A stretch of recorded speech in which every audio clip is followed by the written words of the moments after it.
एक बार यही तरह खोजत खोजत एक जना के गुरुजी एक जना के खोजत खोजत लड़का के मैंने चला अगली बेरी लड़का हो जाए, अगली बेरी लड़का हो जाए। धीरे धीरे 10 गो लड़की हो गई। लोग कहल भगवान के बहुत लंबा बाई होला, फिर मेहनत करो।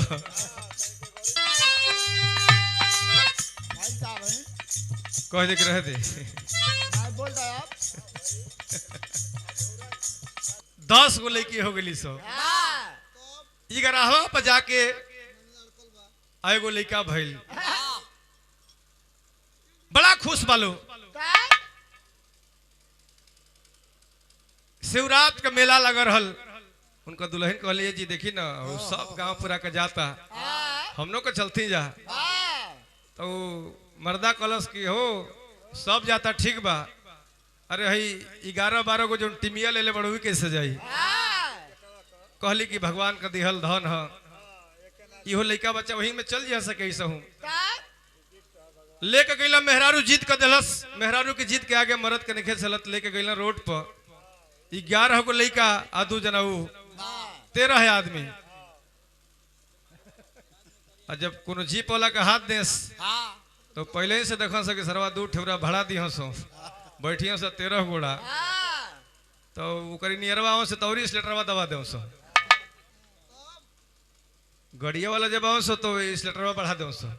धीरे धीरे जितना गड़िया वाला आओ सो देखो सो जब हाथ दे तो सोचो सो लम्बे से कि हला 2 ठोरा भाड़ा दियो सो बैठियो सो 13 घोड़ा गड़िए भर दियो सो। कोनो रोकत नहीं खसो। ई कैसहू ले ले पैदल पैदल चल गिलन मेला में। हई देखी मेला में चल गिला, ओनी से मेला घूमत में लेट हो गई।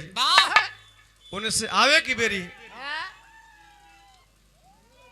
ई भइल जे रोड पे आइल लो मेला में से किरण झुकझुकाए लगल, शाम होखे लगल।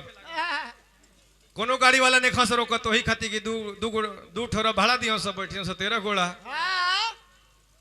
एगो जीप आवत रहल जौना का लड़कवा रहल से 11 गो सुत गेल रोड। मजबूरी में ब्रेक लस कलस भैया है लड़कवन के लेले चलो कैसो हम तो पैदल आ जाए, जवन कहब तवन भाड़ा हम दे। खैर जीप वाला बैठा लेहलस। अब 11 गो लड़का और कुछ सवारी रहे, जीप भर गई।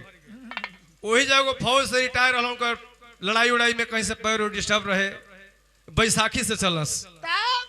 अब लेके चल गए तब मने मने में लड़का वाला सोचा था कि चलो अब लड़का चल गए तो हम तो पैदल के उतर चल जाए। तो वो जो फौजिया वाला रहलन बैसखिया ले रहलन कहला भैया हम तोहरे सहारे चलब, अब तो गाड़ी नहीं मिल पावल, आगे चलल जी देखल जी गाड़ी मिल जाई। तो बैसखिया वाला जो फौज से रिटायर रहलन वो जब पिछवा के बगलिया में जो खड़िंजवा होला उनकी बैसखिया में एगो रबड़ कटर रहल। जब चलस तो ठक ठक ठक करे तो ओके बड़ा अनकस होके ओ लइकवन वाला के कल से मर्दवा का ठक ठक ठक ठक कैले बड़ा। एमे 2 रुपया का रबड़ लगी, अगर लगा दे तो मार दिमाग डिस्टर्ब कैले बड़ा। फौजिया कल साले हमार भले पैर डिस्टर्ब भइल बा, मार के बैसाखी से तोर कचुम्बर निकाल दे साले। अगर तू 2 रुपया का रबड़ लगले होते पैदल चले के आओ